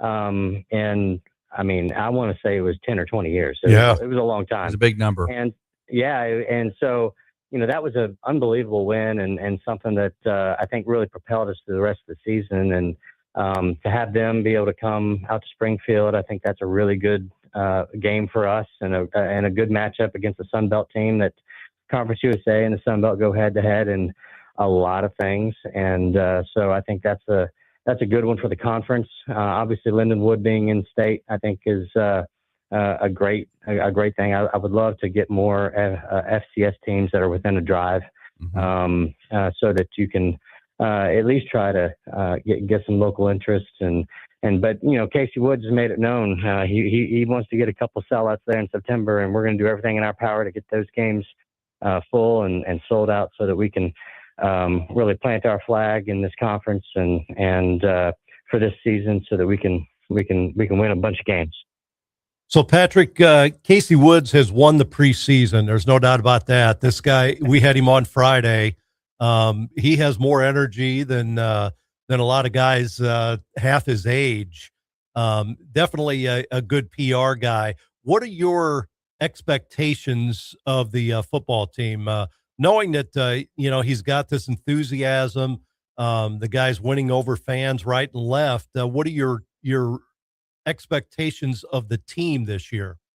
I mean, I think it's I think the expectation is to be as competitive as we can in each and every game, right? I mean, we obviously you start out the year in one of the cathedrals of college football, and obviously that'll be a tough test. But if you can kind of break up the season into basically 3 mini seasons, and that's kind of your non-conference, and that's at September, and then you kind of got all your midweek stuff there in the middle part of the season in October, and then you end with your kind of traditional Saturdays in November, and breaking it down, and if you can, continue to get back to a bowl game, because the way he's recruiting right now, I'm really, really optimistic about 27, 28 and beyond. I mean, he's recruiting with his hair on fire right now, and this whole staff is going to put together a squad that's going to be representative of a Conference USA championship here before too long. And we can continue to just take those next steps and kind of just, make sure that we kind of validate what we did last year. I think would be a great step in the right direction. And cause this is it's a marathon, and obviously we were able to retain a lot of kids off last year's team. I don't think we'd lost too many, especially given what maybe some other teams, constantly are losing. And that's a credit to the staff and the way that they recruit and the way they build relationships. So just really excited. And I think that we can compete to get right back in the bowl game. And if we can continue to do that, then we're going to be able to put ourselves in position to win a conference championship. Big thing is folks need to get out, get your tickets, season tickets, game tickets right now for the football Bears, right? There's no doubt. There's one thing that Springfield can do, and that's just come to games, buy tickets, buy season tickets. That's the number one way people can help. And yes, there's a lot of things that we need, with all of our construction and McDonald Arena and Plaster Stadium. But the number one thing is just to go out there, buy tickets. It matters. It makes a difference. And will put us in a position to win and do it consistently over the long term. I did see, I think it was last week, season tickets for basketball have been released. Any news on the season tickets that the fans need to know? Yeah, I mean, just go on to MissouriStateBears.com and get your season tickets, and it should be a great season for both of our men's and women's programs. You know, obviously the women, I think, are positioned. I think they can win another championship this year, and then I think the men, I think, are gonna sneak up on some people. I'm very optimistic about what I've seen in the gym so far this summer. I think we're longer, more athletic, and can really do some stuff that I think Zoe wants to do. So excited about both of those. I think it's going to be an exciting season from the time we start this thing off here in a couple of weeks in August with men's and women's soccer and volleyball, all the way through next season's baseball season. So it's going to be an exciting year, and we need Springfield to get on board. I did see the men's soccer schedule was released last week as well. Hopefully we can take a little of the World Cup enthusiasm into the men and women's soccer season this year. Well, that'd be great. I mean, we've got two great soccer programs and two historically very good soccer programs. So it's going to be, if we can just get a little bit of what the World Cup provided over the last couple of weeks, last month, I guess, that'd be great for Springfield and for soccer in general. So, Patrick, you've been here now for a while now. You're settled into this community. What do you think of Springfield, and as far as the sports scene, and what kind of buzz are you seeing now around Missouri State? I mean, it's hard for me to compare more than 20 months ago, but Sure. you know, I see a lot of buzz. I people, and obviously people are going to talk to me about it. But it's I've been very pleased with the sports mindedness of Springfield. It's really cool to see everyone cares, and if we can continue to get people to care by coming to games, I think that's how we continue to take the next steps. And everything from what we do to what Drury and Evangel do, and even at the high school level. I went to a lot of high school baseball games last spring as my son was finishing up his high school career at Glendale, and so it was fun to see people care. And as long as people care, you got a shot. Mm-hmm. I totally agree, and that's what it's all about, right? Getting people to care again. That hey, we've got a good product. You want to come out and see some great student athletes participate and play hard all the time. I think that's when you get people to come into the building or come into the stadium. No doubt. And just Springfield, get out there and we'll see you at some games. Sounds good. Patrick, we appreciate you joining us. Have a good time at the meetings the next couple of days, and we'll talk to you real soon. Okay, that sounds great. Thank you. Thanks, Patrick. Patrick Ransdell, the athletics director at Missouri State University, joining us on day 47 to kickoff of the Bear Tracker. And man, he's exactly right. It's just a little bit different, Tom. Just a little bit different buzz. I don't know. You're working with the Lady Bears throughout the season. I just feel that there's with Casey Woods too, and I think it started with Bertrino, then Beard on the football side, but there's just a different buzz now going. I just think I don't know if it's the changed FBS as part of it, a new league and maybe a new star. We're playing different conference opponents. I don't miss playing Indiana State and Illinois State, quite honestly. I mean, we did that for a long time. I think it was time for Missouri State to step out and do something on their own. Instead of we've always been called the gentle giant here in Springfield. That's kind of what we were. It's kind of wasn't that our station over here? Yeah, it was right here. Yeah. But that's kind of what we were referred to. Don't poke the bear, right? And I think somebody poked us last year and we got after it, and that's pretty cool. Well, and part of it, you talked about Petrino when he came here and football got a facelift and made it to the FC, the playoffs for a couple of years. That kind of changed everything because this was never a football school. Yes. I say that never back in the 80s. That's how long it's been. That's a long time. Never really been a football school ever. We know it's a basketball school. It's always, we're known for basketball. How I grew up in Kansas, I knew Southwest Missouri State and Charlie Spoonhour as a basketball school. But they're taking steps now. Obviously, the playoff or the bowl game last year, the football team is becoming relevant. Every day, it's getting a little more relevant. Yeah. So now there's a sport here that people can actually cling on to a little bit that they really didn't have. True. You know, it was fun to go watch the games, but they were never, you know, and the conference was tough. The Missouri Valley football conference was grueling, was a gauntlet to have to play in. Never won it until Petrino gets here. Yes. Then you get to the playoffs and you get to a bowl game. And now you've got, you know, Casey Woods in here with all this enthusiasm, the recruiting, and, you know, people are starting to talk a little bit about another sport here. Yeah, it's pretty exciting. I think the buzz is there, and I'm excited. And the one thing Patrick Ransdell just said, you can do it, Springfield, but you need to buy the tickets, go watch. They're going to be a fun team to watch regardless. And what else are you doing on Saturday afternoon? Or how about these midweek games? How about in the middle of the week? Want to be on TV middle of the week? We're on national TV. We're on national TV. That's awesome. Which is unique because, you know, there's only a couple leagues that'll play during the midweek, you know, the Tuesday, Wednesday, or Thursday. There's one other league that does it as well, but you've got college football to yourself. Yes. There's there's nothing else going on. Friday, Saturday, a lot of Saturday games, obviously, but not many during the week. So that kind of separates you. Yeah, I love it. All right, that's great. Our Bear Tracker continues tomorrow on day 46. We'll have some stuff for you tomorrow as well. And we're going to take our break here. You're listening to The Opening Drive with Tom and Rob on ESPN The Jock, brought to you by Vegas Sports. This is Rob Rodgers, the co-host of The Opening Drive with Tom and Rob on ESPN The Jock.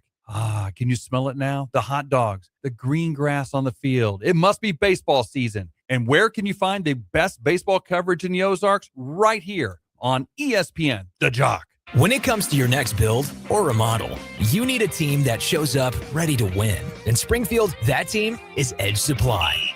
From Blanco kitchen sinks to Delta faucets to freestanding bathtubs that steal the show, Edge Supply has the team, the experience, and the inventory to deliver. Contractor or do-it-yourselfer, no matter if it's a fixer-upper or a full custom build, Edge Supply is your home court advantage because Edge Supply plays to win. EdgeSupply.com. Life's stressful enough, so when something unexpected happens, it's that much worse. That's why it's important that you're covered by Missouri Farm Bureau insurance agent David Kinsman. He's not your typical insurance agent. He will fight for you. He's also a local and understands his community. Whether it's home and auto insurance to life and business, he has you covered on all fronts. So when something happens, don't sweat, because David Kinsman has your back. Google David Kinsman, Missouri Farm Bureau Insurance today. For America's 250th anniversary, Highland Dairy is honoring the values that built this country: service, sacrifice, and community. We're proud to partner with Folds of Honor to commit a $250,000 donation to help provide life-changing academic scholarships to families of America's fallen or disabled military and first responders. It's Highland's way of giving back to those who have given so much. Learn more at highlanddairy.com. Highland, locally made, naturally delicious. Hi, I'm Bill Dutton with Abacus. And I'm Abe. Bill, when people hear accounting firm, what do they usually think? Taxes, bookkeeping, basic compliance. That's not the full picture with Abacus. Not even close. At Abacus, accounting is just the foundation. We also provide CFO services, strategic business planning, controllership support, and even HR services. HR surprises people. Why would we offer that? Because your people and your numbers are connected. Hiring strategy, compliance, payroll structure, it all impacts profitability and growth. So instead of juggling multiple advisors, our clients get one coordinated team that understands their entire business. And that guidance helps our clients make smarter decisions. Schedule a time to meet with an Abacus professional today. Visit us at abacuspro.com or call 417-823-7171 to learn more.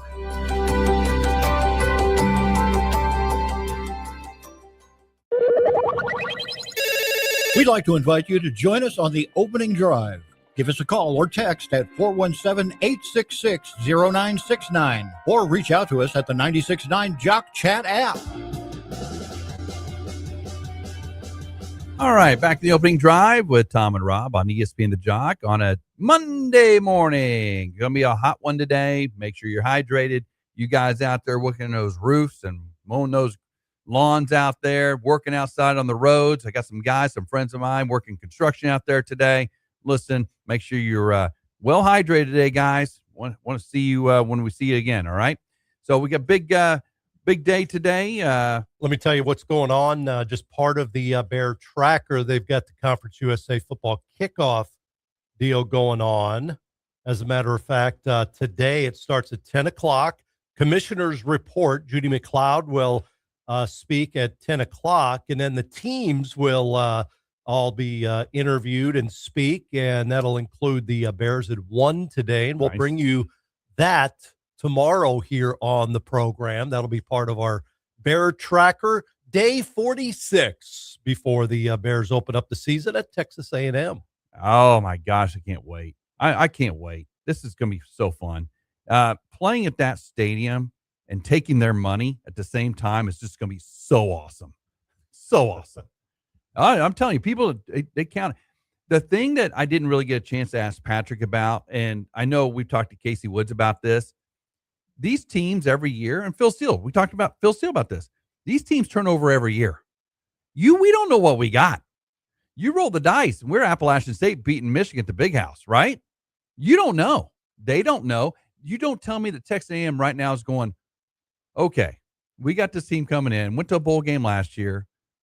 They turned over, got a new coach, but we know that coach. I guarantee they know Casey Woods. Guarantee they know that staff. They're going, oh, this guy puts together teams. This guy he's an eccentric offensive genius. What are we going to get? We don't know if they're going to pass. We don't know if they're going to run. I'm telling you, what are they preparing for, Texas A&M? Well, they need to look at tapes of SMU offensively. Yes. Because that's Casey Woods. Yeah. That's got his personality all over it. Sure. And they were in the playoffs a couple years ago, if you remember. That's correct. SMU. In the final 12 there and made the playoffs. So they're going to look at that, but then defensively, they got to figure that out. I mean, there's a lot of things that Texas A&M coaches, they're working today on Missouri State. Can you believe that? Texas A&M, the Aggies, are working on defending us and scoring on us today because they don't know what they're going to get. Have no idea. No, they know the returnees and that kind of stuff we have, but all these people came in. They don't know how those guys are going to fit into our new system. Right.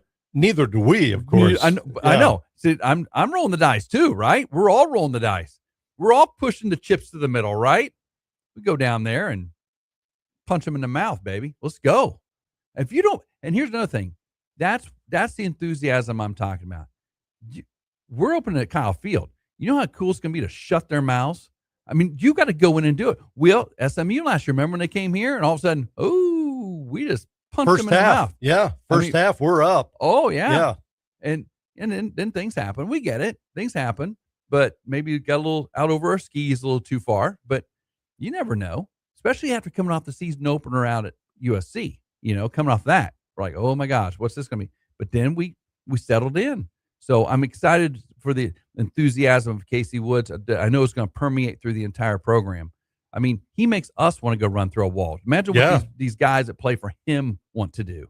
So it's going to be fun, man. Bear Tracker, 47 days until kickoff. Oh, my gosh, I'm stoked. Let's go. Crazy, crazy. So I'm looking online here, and I see that the comeback by the Diamondbacks yesterday, the largest in franchise history. For Arizona? Yeah. Gosh, man. Down 7-0 into the sixth inning. Sixth inning, wasn't it? Sixth inning, starting the sixth inning. I saw that when it must have been right after, because it happened that next inning. Right after that, I saw that score. I'm like, they're cruising. That's literally what I said. I think I told Roy, they're cruising. No big deal there. Oh, my gosh. Got to win those. But, hey, they didn't lose 19-2. Let's just be straight with that. But, by the way, Zion Rose signed his contract for the Royals, first round draft pick. They presented him this weekend. I think it was Saturday. I think they presented him to the crowd. Very nice ovation. Good crowd on Friday and Saturday, by the way, at Kauffman. Presented the crowd. And here's the thing. All the criticism of the MLB draft, Tom, is over. He's our guy now. Signed, sealed, delivered. I want him to be the next Hall of Famer. Let's go, Zion. I'm a Zion guy. Yeah. Now. It doesn't matter now. He's our guy. Let's go. We can criticize the draft. We can criticize different things, but he's our guy. Let's go, Zion. What kind of numbers again, would you say? What did he sign for? Well, the slot was like the slot was 6.8 or 9. He signed for 5.5. Okay. And they slotted up the second round guy they got. They paid him more. But hey, it's okay. He's our guy now. Now, by the way, I'm going to try to get a hold of Justin down there, the GM at Northwest Arkansas. Maybe we have him on later this week. Want to talk to him because they're excited because they think they'll get Zion sooner at Northwest Arkansas. They think they might get him this year, as a matter of fact. So we'll have him on later in the week. We'll talk to the Naturals general manager down there about that. I saw they also signed Taylor. Is it Rabe? Rabe. Yeah, got Rabe under contract. $3.1 million, something like that. He was their 30th. Yep. So they got their guys. And, hey, as far as I'm concerned, they're our guys. Let's go. Let's see if we can build with this and get it going. Well, that Chorio, I mean, they've got a few guys in the pipeline. Yeah, that we're among the weaker, but if they can get Churio needs to be playing. I want to talk about Justin about that too. Yeah. How soon does he expect Churio to be wearing that Naturals uniform? They project him as the number one. Yeah. We need him. I mean, you don't want to push him. You don't want him to fall out of favor and everything. You want him to have the success. Yes. Mm-hmm. They're young. Well, the way I look at it now, Tom, when you're talking about Major League Baseball, now we're after the All-Star game. We got our first series in after the All-Star game. Now the playoff chase is starting to firm up a little bit. Some of the teams like Milwaukee are starting to extend their legs and get out in front, and they're probably not going to be caught. Dodgers, same way. Yankees-Dodgers series this weekend was a good series. Yankees win it last night. Jazz Chisholm with a home run, I think, in the 8th to win it for the Yankees, 2-1 over the Dodgers. That had a playoff atmosphere last night on Sunday Night Baseball. It was on this station. Yeah. It was the guys calling it. It felt like a playoff game when I was listening to it. I was driving and picking up Addie, and I was like, are the playoffs started? Because Yankees-Dodgers last night felt like it. Interesting, though, because the two stars, the two highest paid players, Aaron Judge and Shohei Ohtani, both with injuries. Yes. Shohei with a left knee, little tender knee, so he's not going to be pitching for a little while. Nope. And Judge with a stress fracture to his rib. So interesting that the two stars. Now, what's going to happen at the trade deadline for these two teams? I don't know. I think the Yankees are going to trade for Trout. I think Yankees are going to go after Trout, trade deadline. I think Mike Trout would be wearing a Yankees uniform. And you guys Yankee fans out there, we got a few of them out there. What do you think about that? Or is that a good trade? I don't know. But I think Trout could be a Yankee. I think they're gonna bolster up. I think Lane Thomas will be moved. Right-handed power hitter from the Royals will be moved somewhere to a contending team. And I look at the Royals. I think Waka. They're going to unload some salary. Is that what you're saying? I think they're going to drop Waka. I think they're going to, even though he's got another year, I think Waka is a valuable trade piece that he could fit into a rotation somewhere, bolster a rotation. I think the Royals will have a major sale going on. I think pretty much everybody's up for sale. Massey, a clutch left-handed hitter hitting second baseman, could go somewhere as a utility role player because that's kind of what he is now anyway. So not coming out of his role. I think pretty much everybody except for Cags, Bobby, Carter, Salvi. I don't think Salvi will be traded. No, he's going to end his career there. Yeah, I think he'll have one more year on his contract. I think those, and I think everybody. I think Vinny's up. If Vinny comes back healthier, Vinny's to trade. The problem is his contract, but left-handed power hitting first baseman. I mean, could DH, could go somewhere too. So, you say there's some Yankee fans that listen? Yeah. Talk pretty slow then so they can understand you, because I need to talk in an Italian accent. Go ahead and call. They won't understand you otherwise. So if they're Yankee fans, speak slowly. Yes. But yeah, I think Yankees are going to make a move here. They have to. The Rays are just playing very, very well. So yeah, I think so. Everything's starting to firm up, but now the talk is now playoffs for them, and basically for everybody else, it's who we're going to trade. That's kind of where we are now. So I think that's the story going forward. Now, will the Cardinals be sellers or buyers? Well, they're not going to get rid of too many of there's a couple positions they may be overloaded in. Yes. Which catching is one. Yes. Maybe outfield. I mean, they got a couple guys, young guys that could play the outfield. So Yeah, that'd be interesting to see what the Cardinals do. They could probably move a catcher for another pitcher. I can see them doing that, trading a catcher for a pitcher, or a major league ready pitcher, relief guy. I can see that happening, without too much happening to you. So yeah, this will be interesting. So this weekend, Major League Baseball released kind of their league leaders and stats and stuff like this, and I did kind of repost one of them that had pitching. Major League Baseball leaders in pitching. They had the leading pitcher in wins, happened to be Aaron Ashby. The Major League leader in ERA, Jacob Mizorowski, and strikeouts, Jacob Mizorowski. I put on this, they had this together. I thought, was this from the Crowder SID office or what? Yeah. Two guys from Travis Crowder threw that out there. Yeah, like the Crowder SID's office, Major League Baseball leaders, both funny. from Crowder Community College. That's so crazy. Ashby with 12 wins right now, but don't look. Sonny Gray also has 12 wins. Oh, yeah. Sonny is vying for some big awards at the end of the season. He has been dominant. He has been. It makes you wonder if they'd have kept Sonny, the Cardinals. I don't know. You can't. Hindsight's easy, right? You look back, you say, yeah, we should have kept him. But at the time, he was valuable, and that's a good trade piece. And they got good stuff in return for him. So, man, if they had him in the rotation now, you're like, oh, my gosh. Hey, what about this reunion? What about this? Walk him back to the Cardinals? Walker back to I the Cardinals? keep hearing that, but I'm wondering why. They've got some young starters, and then listen to this. Throw this out. They really need relief pitching, don't they, Tom? They don't really need another starter, right? They need relief. Let me throw this guy out because he was the talk of the organization 2 years ago. Okay. Quinn Matthews. Oh yeah, Quinn Matthews, left-handed pitcher. Surfer boy from California. Yes. Quinn Matthews since June. Listen to these numbers. AAA, Memphis, AAA. Since June, 45 innings. He has struck out 49, walked just 16. That's always been the thing against him is his high number of walks. 16 walks. He has a 1.79 ERA since June. Really? And a opponent's batting average of 130. Oh, my goodness at gracious. AAA Memphis. Wow. He's probably next. And it's not like, he's too young. We can't push him. He's at that age where he's played college. Sure. Had tons of success here in Springfield. Yes. Kind of faltered a little bit since his promotion from AA to AAA, but he's back. He's locked and loaded. Yes, he That's is. the guy they could bring up. Oh, man, I don't know. They may not have to trade anybody.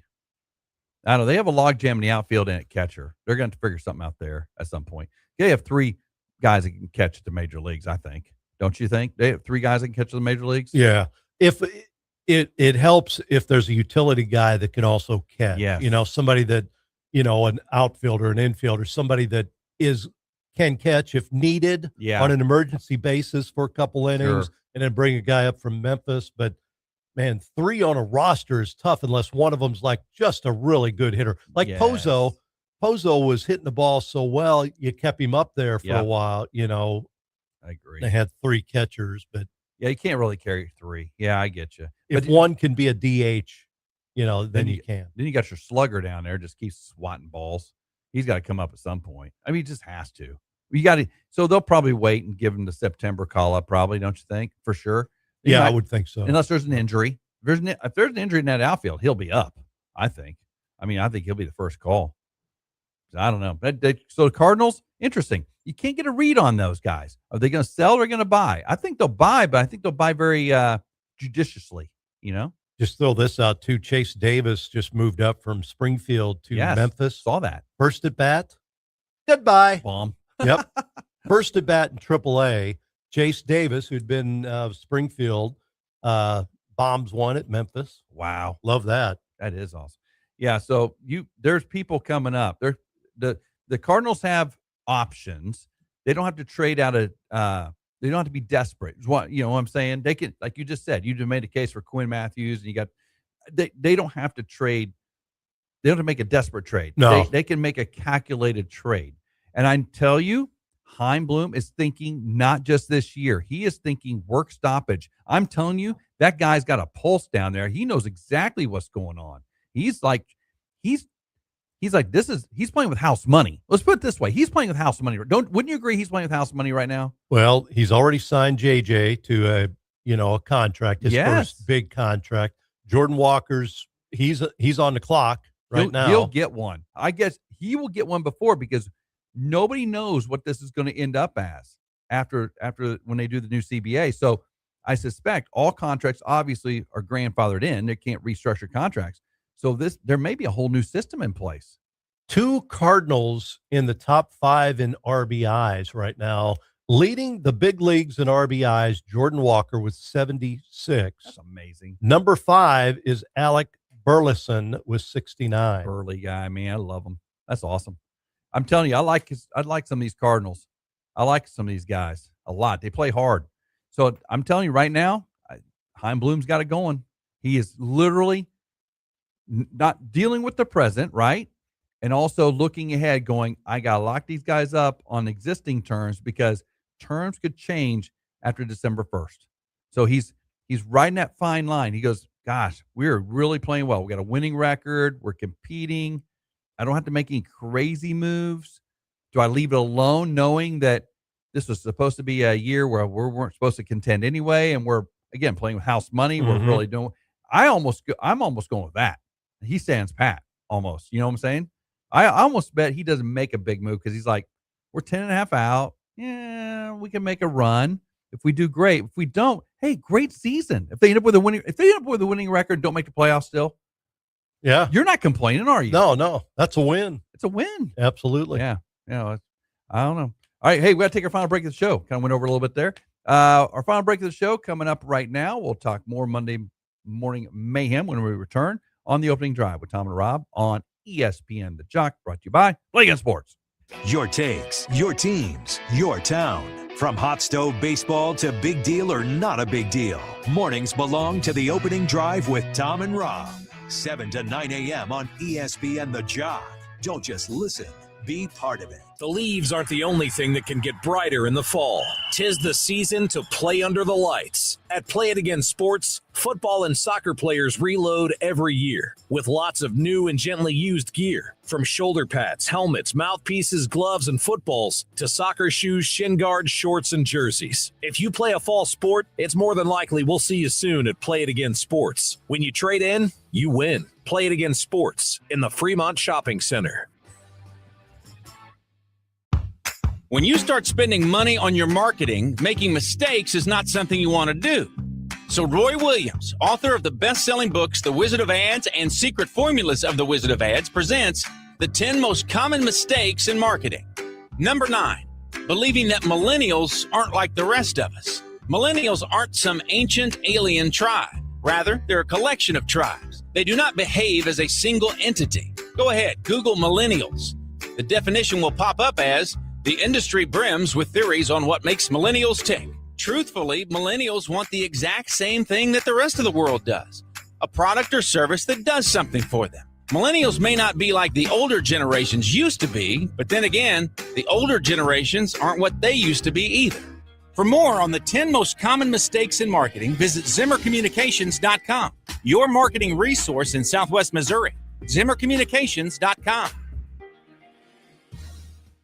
Your home is where life happens. It's where kids play, pets roam, and memories are made.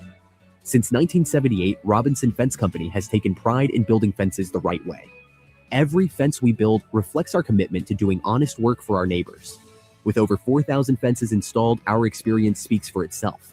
Rooted right here in Springfield and our office in Dallas, Texas, we're proud to be a hometown company.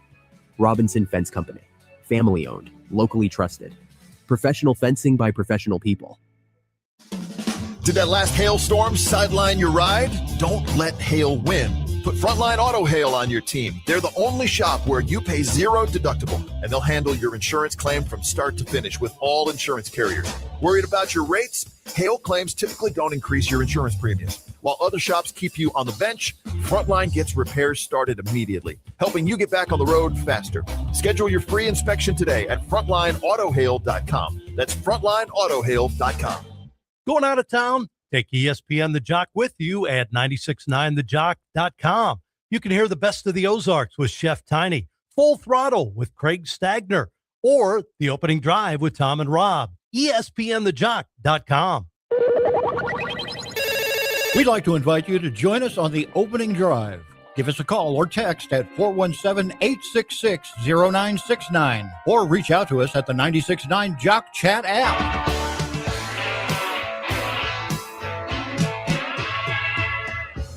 I love that song. You know, there's certain songs you just, you know, you can just sing. We don't, not even words, right? Just sing. Dun-dun-dun-dun-dun-dun. Boom, boom, that kind of thing. Hey, breaking news. I got breaking news. You want to hit the thing? Breaking news? Gosh, yeah. Let me breaking news. hit the. It's probably not. It's not I gotta such turn that one off, and here we go. breaking news. Breaking news. Michigan athletic director Manuel to step down at the end of the year. So he was kind of embroiled in that whole football thing. Ward Manuel will step down at the end of the calendar year, not the school year, calendar year. At the conclusion of an investigation to the culture of athletics at the university. And, his contract's supposed to go through 2030, but Michigan said this, he demonstrated important leadership strengths, particularly his commitment to student athletes. But the problem is he had a lot of failures as well. So, in regards to his employees directly reporting underneath him, namely his football coach. Coaches. Yeah, let's be plural with that. Yeah. Coaches. So Ward Manuel is out as Michigan athletic director. They make it sound like he's leaving on his own volition, but we all know, I love when they put by mutual consent. You know what that means, right? The university wants you out, and they're going to say, we're going to give you the option. Yeah, we're going to give you the option. If you don't, you're going to get fired. You get nothing. Yeah. We're going to fire you for cause. So mutual consent means that you're on your way out. There's no mutual consent to it. So what can we name here? We had the Harbaugh situation. Yes. Even though he won the national championship, yep, his name was in the press for way too many other things. Cheating scandal. Yes. Yep. His replacement, his married replacement, can't keep himself under control with his staffer. And then ends up subsequently going to jail and threatening her life and that kind of thing, or threatening his life, I guess. You're probably going to. Oh, and then I think wasn't Juwan Howard the coach before the current coach who ends up going to the Dallas Mavericks? Right. Juwan Howard was a mess. Remember that as a head coach of Michigan.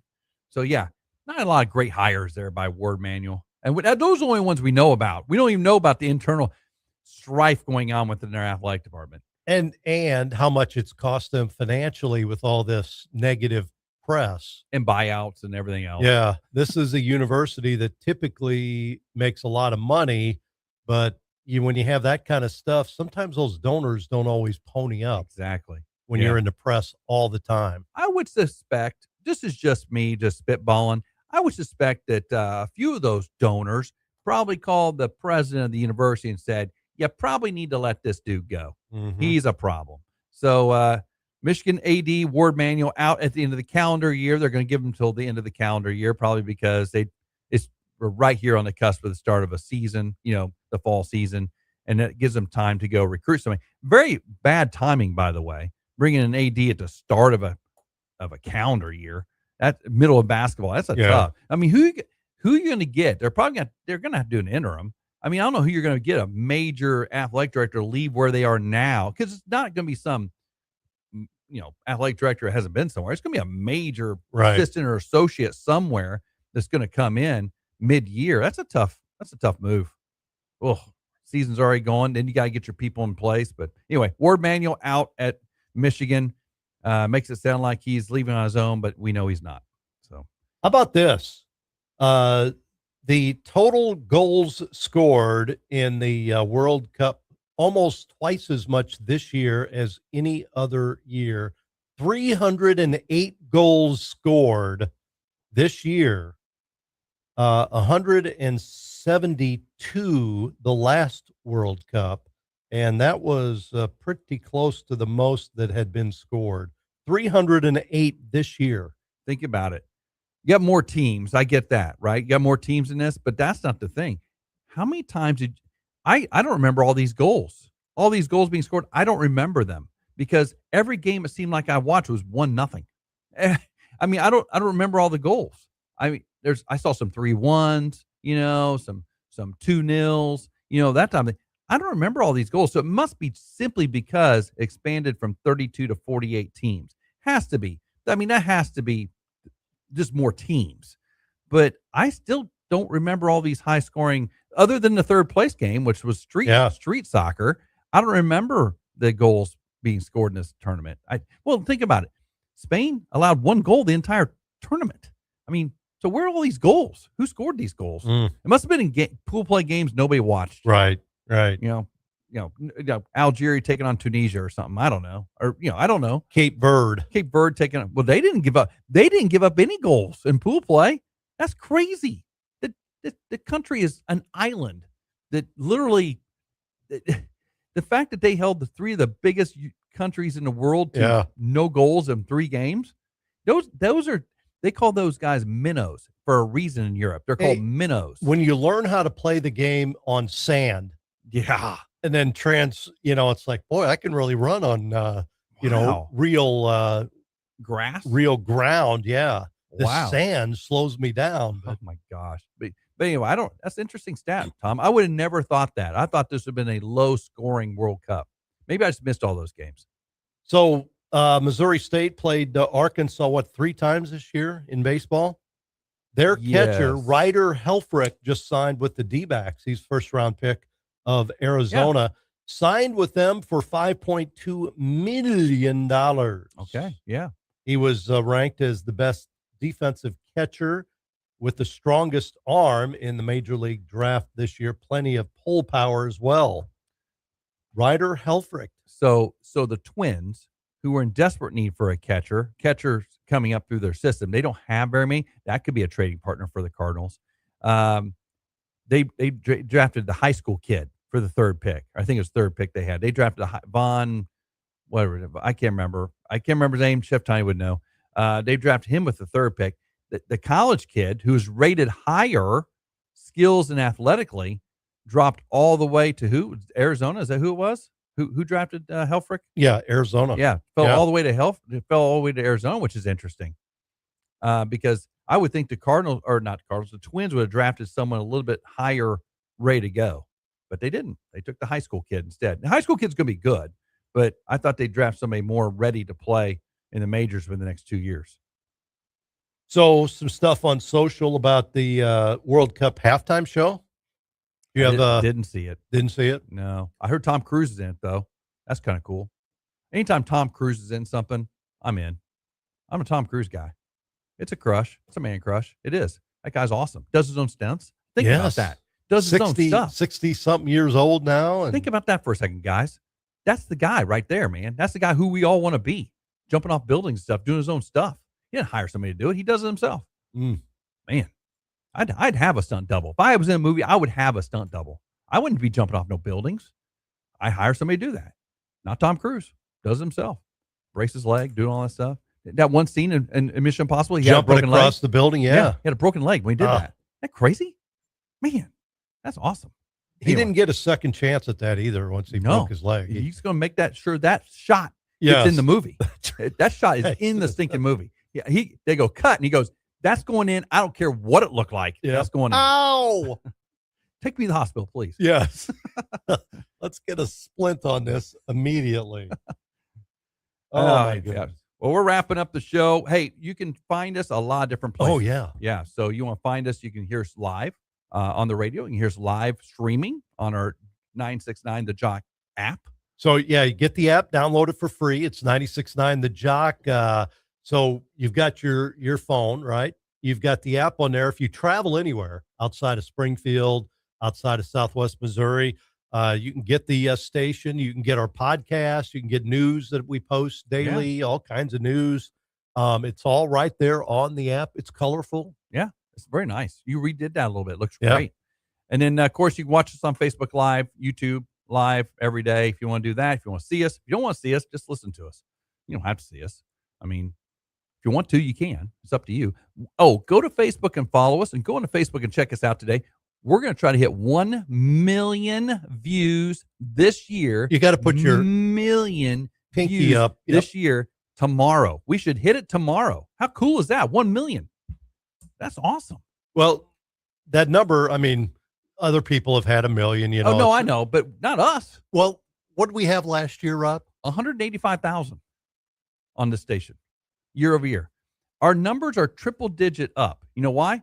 Because we're awesome, first and foremost. Secondly, Tom does a great job posting up the clips, stuff. We appreciate you guys watching the clips and listening to our interviews. We bring a lot of cool people on the show. Only cool people, actually. Patrick Ransdell today. Boom. And tomorrow, day 46 till kickoff. The Bear Tracker tomorrow. We're going to have comments and such from the Media Day. From Media Day. We'll have that tomorrow. Yep. So big show lined up tomorrow, brought to you by Play It Again Sports, golf, baseball, softball. They've got it all. Guys, stay hydrated. Today going to be a hot one or jump in the air conditioning. We will see you on the radio tomorrow. Tomorrow!